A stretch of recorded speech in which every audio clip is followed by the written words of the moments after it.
Hello दोस्तों, कैसे हैं आप सब लोग। सब ठीक होंगे और सबकी तैयारी भी अच्छी चल रही होगी।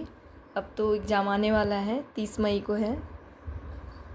आज हम जो प्रैक्टिस सेट कर रहे हैं उसमें हम सेकंड पेपर का 5वां प्रैक्टिस सेट करेंगे। ठीक है, आजकल हम प्रैक्टिस सेट कर रहे हैं। इसमें हमारे 5 प्रैक्टिस सेट फर्स्ट पेपर के हो चुके हैं और 4 प्रैक्टिस सेट सेकंड पेपर के। ठीक है, आज हम सेकंड पेपर का 5वां प्रैक्टिस सेट करेंगे। ठीक है, देख लीजिए आप क्वेश्चन। इसमें भी 150 क्वेश्चन होंगे पहले की तरह। जो आपको 4 प्रैक्टिस सेट करने हैं तो आप मेरे वीडियो देखते रहिए। ठीक है, पिछले वीडियो देखिए। अब आज का पहला प्रश्न है, इनमें से कौन सी भाषा देवनागरी लिपि में लिखी जाती है। कौन सी भाषा है जो देवनागरी लिपि में लिखी जाती है, वह है मराठी भाषा। अगला प्रश्न, संविधान में प्रांतीय भाषाओं के दावे को किस अनुसूची द्वारा स्वीकार किया गया। संविधान में प्रांतीय भाषाओं के दावे को किस अनुसूची द्वारा स्वीकार किया गया, यह है 8वीं अनुसूची। ठीक है, अगला प्रश्न, साहित्येतर विषयों पर निबंधों की रचना करने वाले लेखकों में से किसका नाम प्रमुखता से लिया जाता है।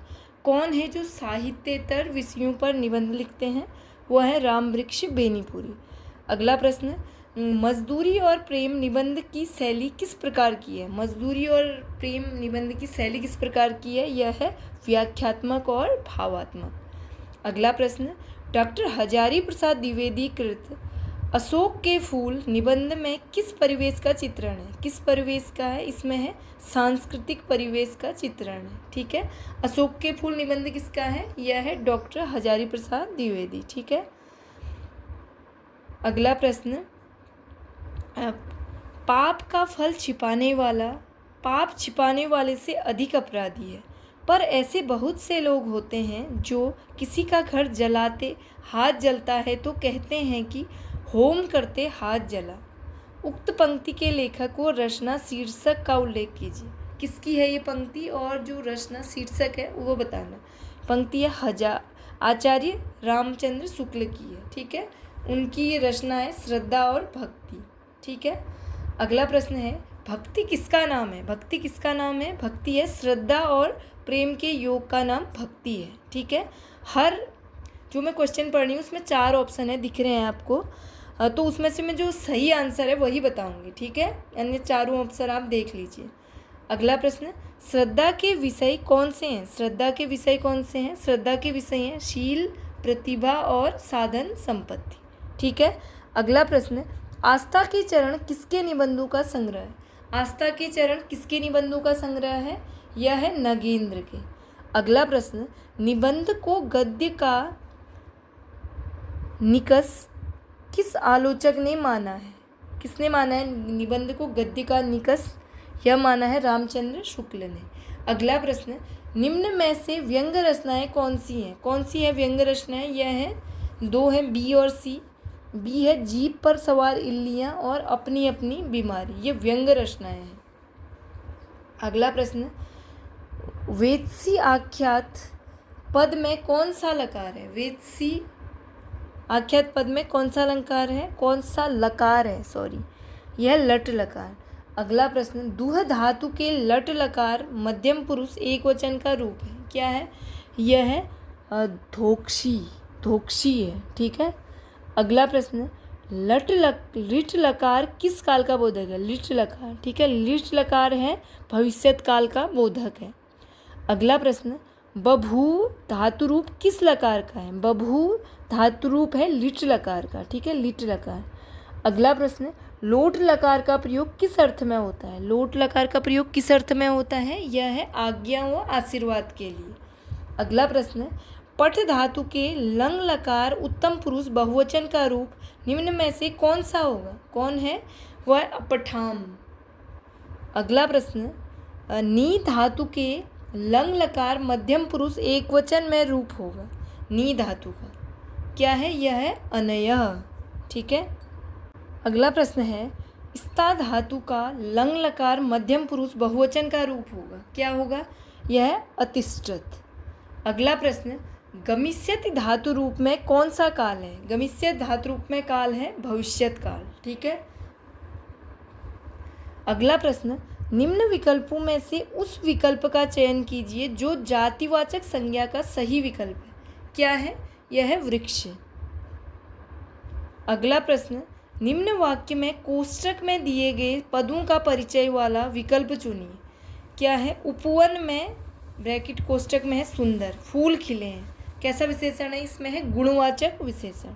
अगला प्रश्न, निम्न विकल्पों में से उस विकल्प का चयन कीजिए जो दिए गए वाक्य के अनुसार सही विशेषण पदबंध का विकल्प हो। वाक्य है, तेज चलने वाली गाड़ियाँ प्रायः सबकी पसंदीदा होती हैं। कैसी है? इसमें क्या है? सही विशेषण बताना है आपको। इसमें है तेज चलने वाली, ये सही है। ठीक है।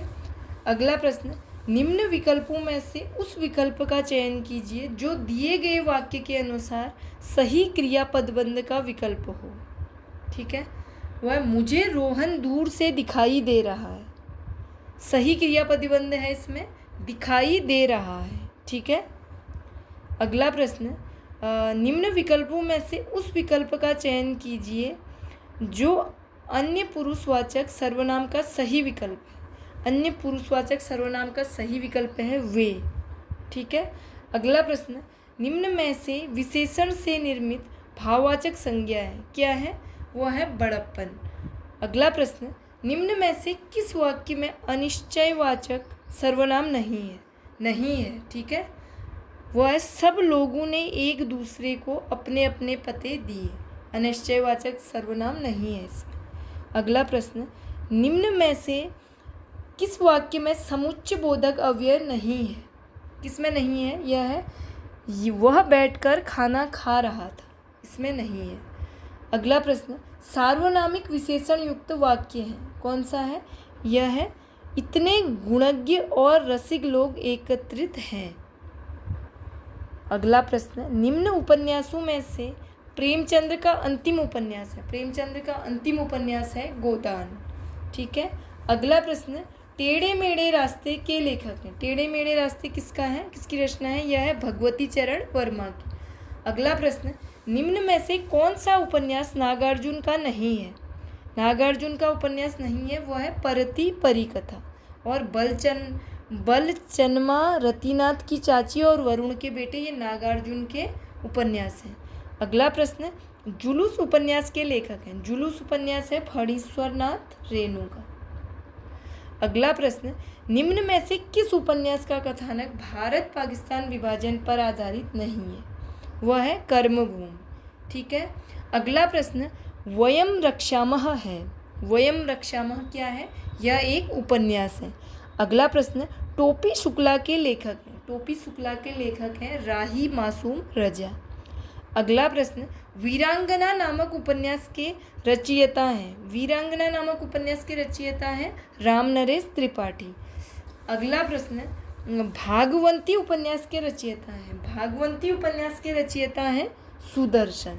ठीक है। अगला प्रश्न है, आपका बंटी उपन्यास की लेखिका है। आपका बंटी उपन्यास की लेखिका है मन्नू भंडारी। अगला प्रश्न, निम्न में से कौन सा काव्य हेतु नहीं है? काव्य हेतु नहीं है, यह है प्रेरणा।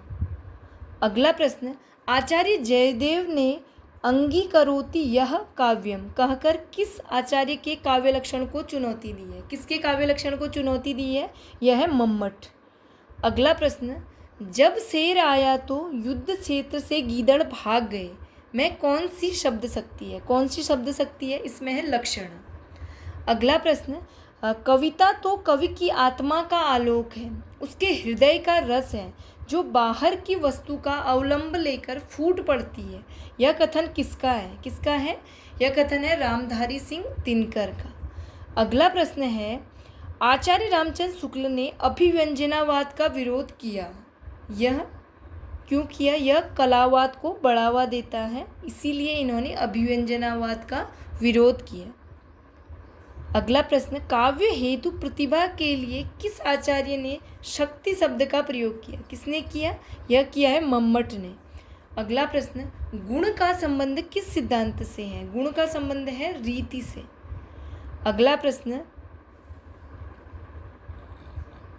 ऊषा सुनहले तीर बरसती जय लक्ष्मी सी उदित हुई उधर पराजित काल रात्रि भी जल में अंतर्निहित हुई। उपरयुक्त पंक्तियों में कौन सी शब्द शक्ति है? कौन सी शब्द शक्ति है? इसमें है लक्षणा। अगला प्रश्न, हिंदी साहित्य के रसवादी आचार्य हैं। हिंदी साहित्य के रसवादी आचार्य हैं नगेंद्र। अगला प्रश्न, काव्य दोष का लक्षण बताने वाली आचार्य विश्वनाथ की उक्ति है, क्या है? यह है रसापकर्ष का दोषः। ये किसकी है? आचार्य विश्वनाथ की उक्ति है, ठीक है, काव्य दोष का लक्षण बताने वाली। यह है रसापकर्ष का दोषः। अगला प्रश्न, जैसे को तैसा नाटक के रचनाकार का नाम बताइए। जैसे को तैसा नाटक के रचनाकार का नाम है गोपाल राम गहमरी। अगला प्रश्न, निम्न में प्रसादोत्तर नाटक है, कौन सा है प्रसादोत्तर नाटक? वो है उपयुक्त सभी। तीसरा हाथी, बिन बाती के दीप और श्वेतबंधु। अगला प्रश्न, गलत कथन कौन सा है? 4 ऑप्शन है, इसमें से गलत कथन है नाटक में सभी प्रकार की घटनाओं को प्रदर्शित किया जा सकता है, यह गलत है। अगला प्रश्न, इनमें से कौन सी रचना भारतेंदु हरिश्चंद्र कृत नहीं है? वह है प्रेम मोहनी। अगला प्रश्न, अंधा युग के विषय में कौन सा कथन गलत है? अंधा युग किसकी रचना है? यह है हजारी प्रसाद द्विवेदी की अंधा युग। इसमें क्या गलत है? इसके द्वारा कृष्ण भक्ति की प्रतिष्ठा की गई है, ठीक है। अगला प्रश्न, जयशंकर प्रसाद रचित चंद्रगुप्त नाटक के पात्रों के विषय में कौन सा कथन गलत है? कौन सा कथन गलत है? यह है कल्याणी मगध की पटरानी है। अगला प्रश्न, नाटक और नाटककार का एक युग्म अशुद्ध है, कौन सा है? यह है अंजो दीदी विष्णु प्रभाकर, ये गलत है। अगला प्रश्न, निम्न नाटकों और उनकी रचयिताओं से संबंधित एक युग्म सही नहीं है, कौन सा सही नहीं है? यह है करबला उदय शंकर भट्ट, ये गलत है। अगला प्रश्न, मोहन राकेश के अपूर्ण नाटक पैर तले की जमीन को किसने पूरा किया? किसने पूरा किया? यह किया कमलेश्वर ने, ठीक है। हेलो दोस्तों, जो ये क्वेश्चन नंबर 56 है, अंधा युग के विषय में कौन सा कथन गलत है? कथन इसमें गलत है, इसके द्वारा कृष्ण भक्ति की प्रतिष्ठा की गई है, यह कथन गलत है। बट मैंने कहा था कि अंधा युग हजारी प्रसाद द्विवेदी की रचना है, बट ये हजारी प्रसाद द्विवेदी की नहीं है, सॉरी, यह है धर्मवीर भारती की, ठीक है। अगला प्रश्न है, किस एकांकिकार ने अतीत गौरव को प्रस्तुत करते हुए राष्ट्रीयता और देश प्रेम की भावना जगाने का प्रयास किया? किसने किया? यह है राम कुमार वर्मा, ठीक है। अगला प्रश्न है, निम्न विकल्पों में से उस विकल्प का चयन कीजिए जो दिए गए समस्त पद के सही द्विगु समास का विकल्प है। नवग्रह, कौन सा सही है? इसमें है 9 ग्रहों का समूह, ठीक है। अगला प्रश्न है, निम्न विकल्पों में से उस विकल्प का चयन कीजिए जो दिए गए समस्त पद के सही बहुब्रीहि समास का विकल्प है। लंबोदर, कौन सा सही है? वो है लंबा है उदर जिसका, अर्थात गणेश। अगला प्रश्न,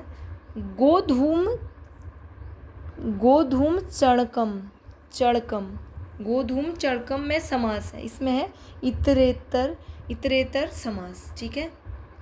अगला प्रश्न, हरित्रातः समास पद का विग्रह होगा, क्या है? हरिणा त्रातः। अगला प्रश्न, राम कृष्णों में कौन सा समास है? राम कृष्णों में है द्वंद्व समास। अगला प्रश्न, शुद्ध भाषा शब्द में समास है, शुद्ध भाषा शब्द में समास है कर्मधारय। अगला प्रश्न, घुड़सवार का सही समास विग्रह है, घुड़सवार का सही समास विग्रह है घोड़े पर सवार। अगला प्रश्न, निधड़क में कौन सा समास है? निधड़क में है अव्ययी भाव समास। अगला प्रश्न, निम्न शब्द में नज नई तत्पुरुष समास कौन सा है? नहीं, यह अभावः। अगला प्रश्न, निम्न में से पितरों शब्द का कौन सा समास विग्रह उपयुक्त है, कौन सा है? इसमें है माता च पिता च, ये सही है। अगला प्रश्न, संस्कृत काव्य में पद लालित्य के लिए किसकी प्रसिद्धि सर्वाधिक है? किसका है पद लालित्य के लिए? यह है दंडी। अगला प्रश्न, भवभूति का मूल नाम क्या था? भवभूति का मूल नाम था श्रीकंठ। अगला प्रश्न, मालविकाग्निमित्रम नाटक के लेखक का नाम बताइए। मालविकाग्निमित्रम नाटक है कालिदास का। अगला प्रश्न, इनमें से कौन सी रचना कालिदास की नहीं है? कौन सी नहीं है? यह प्रतिमा नाटक है। अगला प्रश्न, इनमें से कौन सी रचना भारवी की है? भारवी की है किरातार्जुनीयम।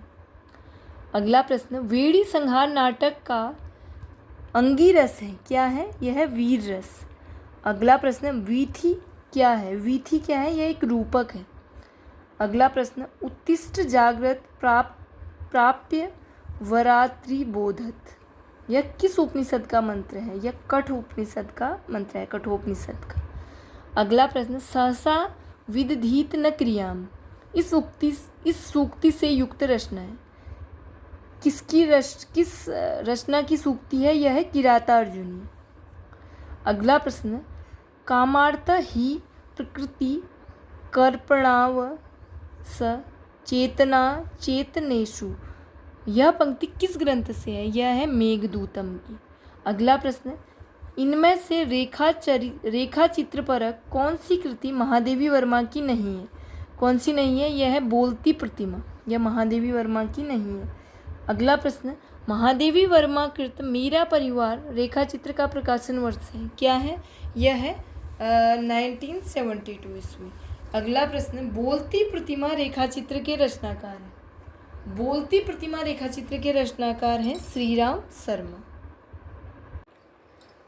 अगला प्रश्न है, महादेवी वर्मा कृत नीलकंठ की विधा है, किसकी विधा है नीलकंठ? यह एक रेखा चित्र है। अगला प्रश्न, 10 तस्वीरें किस विधा की रचना है? 10 तस्वीरें हैं रेखा चित्र विधा की रचना। अगला प्रश्न, सरयू में संकलित रचना अलोपी का रचनाकार इनमें से कौन है? कौन है? यह है महादेवी वर्मा। अगला प्रश्न, प्रज्ञा प्रवाह में संकलित पाठ महाकवि जयशंकर प्रसाद निम्न में से किस विधा की रचना है? यह है रेखा चित्र। अगला प्रश्न, दीप जले शंख बजे के रचनाकार है। दीप जले शंख बजे के रचनाकार हैं कन्हैयालाल मिश्र प्रभाकर। अगला प्रश्न, विधा की दृष्टि से माटी की मूर्तें किस विधा की रचना है? किस विधा की रचना है? यह रेखा चित्र। अगला प्रश्न, रेखाएं बोल उठी रेखा चित्र किसने लिखा है? यह देवेंद्र सत्यार्थी का। अगला प्रश्न, अधिक प्रयत्न से उच्चरित होने वाले व्यंजन कहलाते हैं, यह है महाप्राण व्यंजन। अगला प्रश्न, कौन से वर्ग में ओष्ठ वर्ण है? किसमें है? यह है प, ब और फ। अगला प्रश्न, कौन से वर्ग में सभी वर्ण अल्प प्राण व्यंजन है? कौन से हैं? यह क, च, ट और त। अगला प्रश्न, तालव्य वर्णों का वर्ग कौन सा है? कौन सा है? यह श, च, ई। अगला प्रश्न, महाप्राण व्यंजन होता है प्रत्येक वर्ग का दूसरा और चौथा। अगला प्रश्न, री स्वर की मात्रा का प्रयोग कौन से शब्द में है? कौन से शब्द में है? यह है मातृभूमि में। अगला प्रश्न, कौन से वर्ग में तालव्य वर्ण है? कौन से वर्ग में है? यह ई, य, श और च में। अगला प्रश्न, निम्न जिन स्वरों के उच्चारण में जीभ का अगला भाग ऊपर नीचे होता है वे सभी कौन से वर्ग हैं? वह है वर्ग में है, वह ई, ए। अगला प्रश्न, कंठ ध्वनियों का कौन से वर्ग में है? कंठ ध्वनियाँ, यह है क, ग और ह। अगला प्रश्न, निम्न में से कौन सा अंतस्थ व्यंजन है? यह है य। अगला प्रश्न, निम्न में से अध्यापक पूर्ण सिंह के निबंध हैं, कौन है?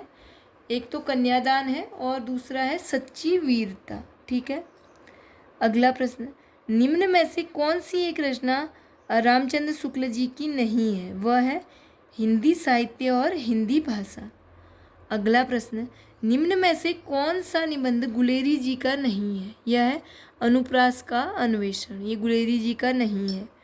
और जो 3 हैं ये गुलेरी जी के हैं, यह पुरानी हिंदी, मारिस मोहि कुठाव और कछुआ धर्म। अगला प्रश्न, प्रगतिशील साहित्य की समस्याएं निबंध संग्रह के लेखक कौन है? कौन है? यह है रामविलास शर्मा। अगला प्रश्न, हजारी प्रसाद द्विवेदी का प्रथम निबंध संग्रह कौन सा है? यह अशोक के फूल। अगला प्रश्न, निम्न में से कौन सा एक निबंध बाबू गुलाब राय का नहीं है? वह है चाबुक। चाबुक। अगला प्रश्न, निम्न निबंध संग्रह में से कौन सा संग्रह धर्मवीर भारती का द्वारा लिखा गया नहीं है? यह खरगोश के सींग। अगला प्रश्न, लंका की एक रात के निबंधकार कौन है? लंका की एक रात के निबंधकार है कुबेरनाथ राय। ठीक है। अगला प्रश्न है, इस देश की प्रजा के हृदय में कोई स्मृति मंदिर बना जाने की शक्ति आप में है, पर यह सब तब हो सकता है कि वैसी स्मृति की कदर आपके हृदय में भी हो। इस पंक्तियों के लेखक कौन है? कौन है इस पंक्तियों के लेखक? वह है बाल मुकुंद गुप्त। ठीक है। अगला प्रश्न, भाइयों अब तो नींद से जागो, अपने देश की सब प्रकार से उन्नति करो जिससे तुम्हारी भलाई हो, वैसी ही किताब पढ़ो। यह कथन किस निबंध से लिया गया? यह कथन है भारत वर्षोन्नति कैसे हो सकती है। इस निबंध से यह कथन लिया गया है। ठीक है। अगला प्रश्न है, नागरी लिपि को किस नाम से जाना जाता है? नागरी लिपि को किस नाम से जाना जाता है? यह है नंदी नागरी लिपि। अगला प्रश्न, भोजपुरी बोली का नाम किस गांव के आधार पर पड़ा? किस गांव के आधार पर पड़ा? यह है भोजपुर। बिहार में है यह गांव। अगला प्रश्न, पश्चिमी पहाड़ी किस उपभाषा के अंतर्गत आती है? पश्चिमी पहाड़ी आती है पहाड़ी के अंतर्गत। अगला प्रश्न, किस भाषा को आरंभ में पिंगल नाम दिया गया? वह है ब्रज भाषा को। अगला प्रश्न, भाषा का विशिष्ट ज्ञान कौन कराता है? भाषा का विशिष्ट ज्ञान कराता है भाषा विज्ञान। अगला प्रश्न, भाषा विज्ञान अध्ययन के लिए सामग्री कहाँ से ग्रहण करता है? यह प्रचलित भाषा और साहित्य से। अगला प्रश्न, छत्तीसगढ़ी बोली किस प्रदेश में बोली जाती है? यह है मध्य प्रदेश में। अगला प्रश्न, एक व्यक्ति द्वारा अपने भावों और विचारों को दूसरों के समक्ष प्रस्तुत करने हेतु ध्वनि संकेत हेतु भाषा का प्रयोग क्या कहलाता है? यह है मौखिक अभिव्यक्ति। अगला प्रश्न, भाषा विज्ञान भाषा को भाषा ही जानकर उसका कैसा अध्ययन करता है? वैज्ञानिक अध्ययन। अगला प्रश्न, राजभाषा अधिनियम 1976 के अनुसार हिंदी प्रयोग की दृष्टि से देश के राज्यों को कितनी श्रेणियों में बांटा जा सकता है? या 3 श्रेणियों में बांटा जा सकता है। अगला प्रश्न, वरदान उपन्यास के लेखक कौन है? कौन है वरदान उपन्यास के? यह प्रेमचंद। अगला प्रश्न, वृंदावन लाल वर्मा का प्रसिद्ध उपन्यास कौन सा है? यह है मृगनयनी। अगला प्रश्न, सूरज किरण की छाँव आंचलिक उपन्यास के लेखक हैं? इसके लेखक हैं राजेंद्र अवस्थी। अगला प्रश्न है, तमस उपन्यास का धारावाहिक प्रसारण किसमें हुआ? यह हुआ दूरदर्शन में। अगला प्रश्न, किसने किससे कहा मैं फिर काम शुरू करूँगा यहीं इसी गांव में। मैं प्यार की खेती करना चाहता हूँ। आंसू से भीगी हुई धरती पर प्यार के पौधे लहलाएंगे। मैं साधना करूँगा। यह किसने किससे कहा है? यह डॉक्टर प्रशांत ने ममता से कहा है। ठीक है। अगला प्रश्न, मैला आंचल में कौन सा पात्र हमेशा सुपारी चबाता रहता है? कौन सा पात्र है मैला आंचल में जो हमेशा सुपारी चबाता है? वह है भगवान भगत। अगला प्रश्न, मैला आंचल में किसका सफल चित्रण हुआ है? किसका सफल चित्रण हुआ है? यह है ग्राम जीवन में घटित होने वाली राजनीतिक आर्थिक परिवर्तन और सामाजिक संबंधों का। अगला प्रश्न, प्रेमचंद का जन्म कब और कहाँ हुआ था? प्रेमचंद का जन्म हुआ था 31 जुलाई 1880 को बनारस से 4 मील दूर लम्ही नामक गांव में। ठीक है। अगला प्रश्न है, गोदान उपन्यास के अंत में धनिया ने दातादीन से क्या कहा? यह कहा कि महाराज, घर में न गाय है, न बछिया, न पैसा, यही पैसे हैं, यही इनका गोदान है। अगला प्रश्न, निम्न संवाद किसने किससे कहा? मैं तो भगवान को साक्षी देकर कहता हूँ, जो मैंने कभी किसी की ओर ताका भी हो, लाज और डर के मारे घर से भागा जरूर, मगर तेरी याद एक क्षण के लिए भी मन से न उतरती थी। यह किसने कहा है? किससे? यह गोबर ने कहा, झुनिया से। ठीक है। अगला प्रश्न, निम्न में से किस आचार्य ने रीति का एक भेद अवंती को माना है? किसने कहा? यह भोजराज ने माना है। अगला प्रश्न, निम्न में से कौन काव्य मीमांसा के रचनाकार है? काव्य मीमांसा के रचनाकार हैं राजशेखर। अगला प्रश्न, रस गंगाधर के रचयिता कौन है?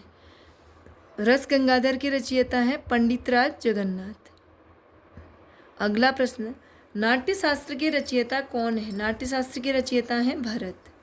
अगला प्रश्न, अभिनव गुप्त किस रस सूत्र के व्याख्याता हैं? किस रस सूत्र के व्याख्याता हैं अभिनव गुप्त? वह है अभिव्यक्तिवाद। अगला प्रश्न, यह शाम पराजय की, भय की, संशय की, भर गए तिमिर से ये सूने गलियारे, जिनमें बूढ़ा झूठा भविष्य याचक सा है भटक रहा टुकड़े को हाथ पसारे। ये पंक्तियाँ किस रचना की हैं? यह है अंधा युग की। पहले भी आया, अंधा युग है धर्मवीर भारती का। अगला प्रश्न, वैदिकी हिंसा हिंसा न भवति, यह नाटक किसने लिखा है? यह है भारतेंदु हरिश्चंद्र का। अगला प्रश्न, रंगमंच नाटक के अनुकूल होना चाहिए, न कि नाटक रंगमंच के अनुकूल, यह कथन किनका है? यह है जयशंकर प्रसाद का। अगला प्रश्न, मिस्टर अभिमन्यु नाटक के रचनाकार है? यह है लक्ष्मी नारायण लाल। अगला प्रश्न, जिन पावन सो चलत तुम लोक वेद की गैल, सोन पाँव या सर धरो जल है जय है मैल। उक्त पंक्तियाँ हैं किसकी हैं? यह है भारतेंदु हरिश्चंद्र की। अगला प्रश्न, मल्लिका मोहन राकेश के किस नाटक की पात्र है? यह है आषाढ़ का एक दिन। अगला प्रश्न, जिस नाटक में एक ही अंक होता है उसे कहते हैं? वह है एकांकी। अगला प्रश्न, अंग्रेज राज सुख साज सजे सब भारी, पै धन विदेश चली जात इह अति ख्वारी। भारतेंदु ने किस नाटक के आरंभ में उक्त पंक्तियाँ उल्लेखित की हैं? यह है भारत दुर्दशा। अगला प्रश्न, सुहाग बिंदी और ययाति नाटकों के रचनाकार हैं? गोविंद वल्लभ पंत। अगला प्रश्न, नाट्य कृतियों और नाटककारों को सुसंगत कीजिए। यह है खजुराहो का शिल्पी है शंकर शेष का। कर्फ्यू है लक्ष्मी नारायण लाल का। दुलारी बाई है मणि मधुकर का। ख्याल भारमली है हमीदुल्ला का। अगला प्रश्न, निम्न में से कौन सा नाटक प्रेमचंद के प्रसिद्ध उपन्यास पर आधारित है? यह है सूरदास। अगला प्रश्न, भारतेंदु युग के नाटककार हैं? कौन है भारतेंदु युग के नाटककार? वह है श्रीनिवास दास। अगला प्रश्न, अंधा युग में युयुत्सु की चिंता क्या है? यह मानव भविष्य की रक्षा। अगला प्रश्न, अंधा युग के संबंध में कौन से विचार सही है? यह दूसरा और तीसरा सही है। दूसरा है, आधुनिक भावबोध को रूपायित करने वाले नाटकों में अंधा युग विशेष रूप से उल्लेखनीय है। तीसरा, इसमें बहिर्द्वंद और अंतर्द्वंद दोनों विकराल रूप में मौजूद है। ठीक है, आज के क्वेश्चन पूरे हुए। आपको क्वेश्चन अच्छे लग रहे हैं, वीडियो अच्छे लग रहे हैं तो दोस्तों को शेयर कीजिए, लाइक करें और चैनल को सब्सक्राइब करें। ठीक है, और कैसे लग रहे हैं आप नीचे कमेंट में भी बता सकते हैं। ओके, धन्यवाद।